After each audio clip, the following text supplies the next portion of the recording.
I think this is our 14th or 15th practice so far. We're making progress, not near as fast as I'd like to make progress, but we're making progress. And hopefully here in the next week, we'll make a lot of progress so before we get into game planning for the first game.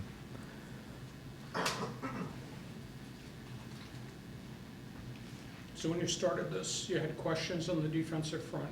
Where are you there? I think we still have questions. We've had an influx of new guys, which includes a couple junior college players that are struggling right now with assignments. I guess we require our defensive linemen to do a lot more than they do most places. So those guys are physically able, but whether they're ready to play or not, they're not right now. Hopefully they'll be ready to play by the first game.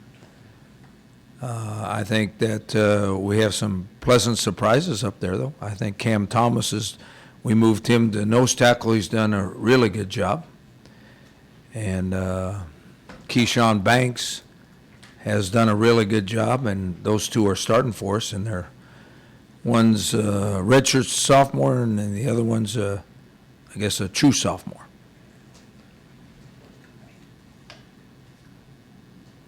Talking about the local players in the local high schools, do you see any particular local player that either needs to raise their stock up this weekend or has the possibility to catch your eye?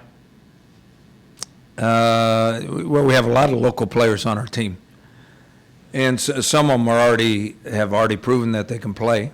So you probably won't see them much on Saturday. So some of the younger ones, probably the one that we're counting on being the best player for us this year is Matt Ariza. He redshirted last year because John Barron was our kicker, and he redshirted, and Matt Ariza's got enormous talents. And he'll be doing the kickoffs for us and kicking field goals for us. And he has an extremely strong leg, and if he's a consistent guy, he'll make a huge difference. He's our kicker.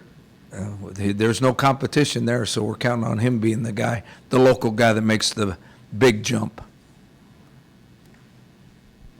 Getting back to the defensive front, what intangibles Brady Hope bring back here for those kids?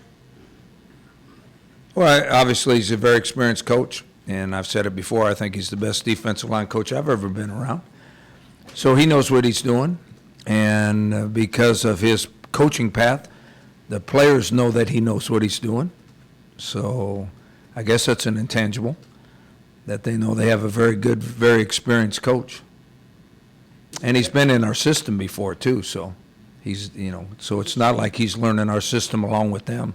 He already knows our system. Is it strength technique teaching, motivation teaching, physicality? What is it? All good coaches are all those. They know the techniques. They know how to teach the techniques. They know how to motivate. All good coaches do all those things. Go ahead. Is there any freshmen so far, these 14, 15 practices that caught your eye, true or redshirt? I think I just said this at lunch. Out of the new freshmen we have, you can already tell there's at least 7 that are going to be. They're not ready to play yet, but you can just tell by their athletic ability and their attitude that they're going to be really, really good players here someday. It won't be this year, so there's no reason to talk about them. But just talent-wise coming in as freshmen, I think this is our best recruiting class. There's more of them out there that I believe can be really, really, really good players than any other freshman class that I can remember. How does the 4-game rule play into their kind of getting a taste this year? It doesn't at all until somebody gets hurt. I think that right now, if we were playing tomorrow, there's only one freshman that would play. Shawcroft. He's the only freshman that would play. And, hopefully we don't get any injuries so they don't have to play at all. But the more injuries you get, the more likely those guys will play. And you hope they don't play any more than 4 games so that they can be redshirted and still have 4 years to play. When you're looking at the fifth-year senior all the way down to an incoming freshman, do you look at it just this year, how they're doing on the practice field? Because obviously with some players, you have more of a knowledge. You have several years' knowledge with one player, while another player, you're just starting to learn about him. Is it difficult, or how do you look at it as far as past experience compared to a freshman? I think that's a very intuitive question. The best player is going to play. If players are more or less equal, you're always going to go with the known product. So if you have a junior or senior out there that's been with you for 4 or 5 years and he's playing really good, and you have a first-year freshman playing really good, the 4th or 5th year guy is going to play a lot more than the first-year guy, just because he has history, he knows our program better, he has more loyalty to the program. So obviously, it is open competition, but if 2 guys are of equal ability, you always go with the veteran. Rocky, the transfers from Oregon and BYU, contributions immediately, or where are they right now on the curve? One's Capra's alternating with the first group, back and forth. Jimenez is with the second group right now. So they're in a position to be big helps. Hopefully we have 10 offensive linemen that can play. Because last year the injury bug got us in the offensive line, where we went with what I thought was going to be a very strong unit to not so good by the end of the year. What are the biggest things you're hoping to find out in this scrimmage on Saturday? Which guys we don't know can play yet. Hopefully they'll prove they can play. And the guys we know or think we know that can play, hopefully they'll be better than they were in the last scrimmage.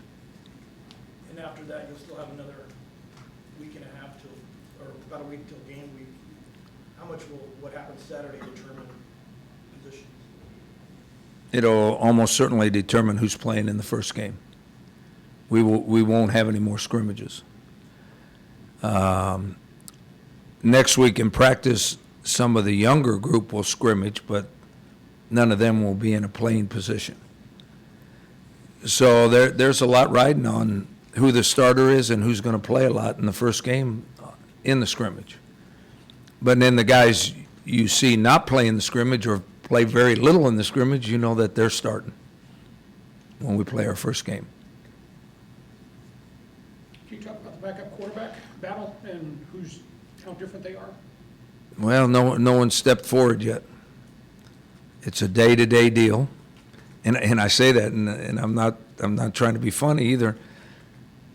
One day one will have a good day, and next day the other one will have a good day, and the next day the other one will have a good day.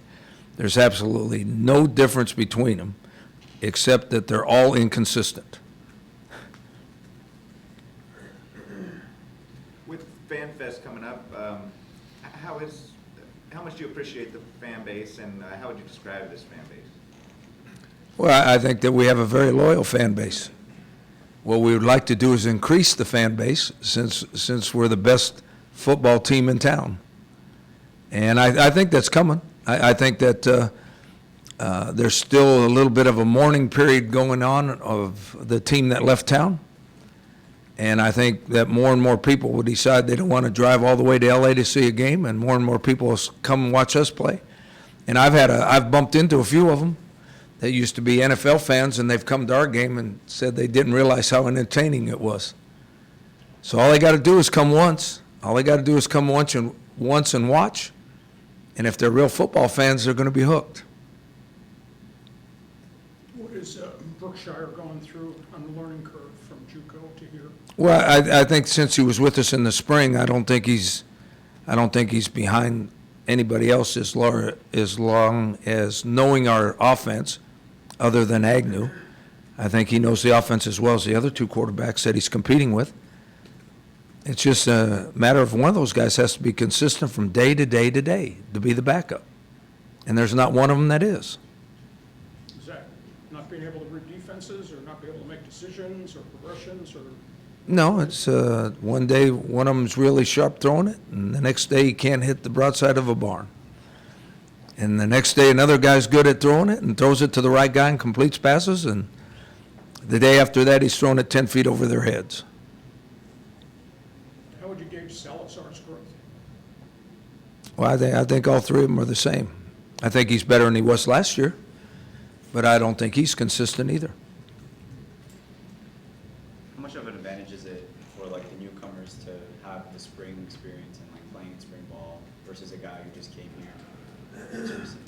Well, the ones that really benefit from spring practice are the transfer guys. You know, we took several junior college guys in order to get older in certain positions. And they are more mature and they're more physically ready to play. But the ones that don't come to spring practice, they're just like the freshmen as far as knowing what to do and how we want them to do it. They're just a little bit stronger, a little bit bigger, and they've played more football. But not having them in spring practice, they're way behind the curve. I mean, I don't know what they were taught in junior college, and I'm sure they got really good coaches, but we have some junior college defensive linemen that lined up in one spot and played one technique their whole career. Well, if you've watched us on defense, guess what? We never play the same defense twice, which means our defensive linemen have to line up in about 15 different spots and do about 30 different things. Would you say a guy like Capra would have an advantage over Jimenez just being Huge advantage. They have a huge advantage if they're in spring practice. As far as the time of year, is this one of your more favorite times of year as a head coach? There's a lot of moving parts, some major decisions, there's hope, there's promise. As far as time of year, would this be one of your more favorite times? No, my favorite time of year is spring practice because you get to develop players and everybody gets to play and nobody cares who wins and loses. This time of year, there's one focus here, and that's to win. When we win, it's fun. If we don't, it's not fun. Rocky, the two new kids in the back end, Wilson, the JC kid, and Morrison from Arizona, making progress, pushing for playing time? I know one of them was dinged up. Great question. They are making progress. Are they ready to play? No. Disappointed. We thought they'd be better when they got here. But they're making progress. They're a little bit better every day. I guess my expectation level's too high. Juwan had a really impressive season last year, even though he was injured for about 4-5 games. Any prediction for him this year? I think Juwan will have the same kind of year, and if he stays healthy the whole year, we're going to have another great running back. And if he stays healthy the whole year, we'll have a much better football team, too. And you won't see him again. You won't see him this Saturday either. How's the competition shaping up behind him for the backup spot? Well, the bad part is Chase Jasmine's been hurt with the high ankle sprain, and so hopefully he can go Saturday because I think Chance Bell's missed some time. Kagan Williams has probably been the most consistent backup in practice, but that's because he is the backup. The other two haven't been practicing. So hopefully all those guys will get to play this Saturday, and we'll find out who the backup is. Any final question for Coach? The installation of the spread, has it gone easy? I mean, is it a good fit now? Are they comfortable, or is this still work in progress? I love those questions, and I get to on Saturday before the scrimmage, to a booster group, I get to give a chalk talk. So I'm gonna give you a pre-chalk talk. There's nothing different with our offense other than the formation. The only thing different is we're lining up different. The plays are all the same.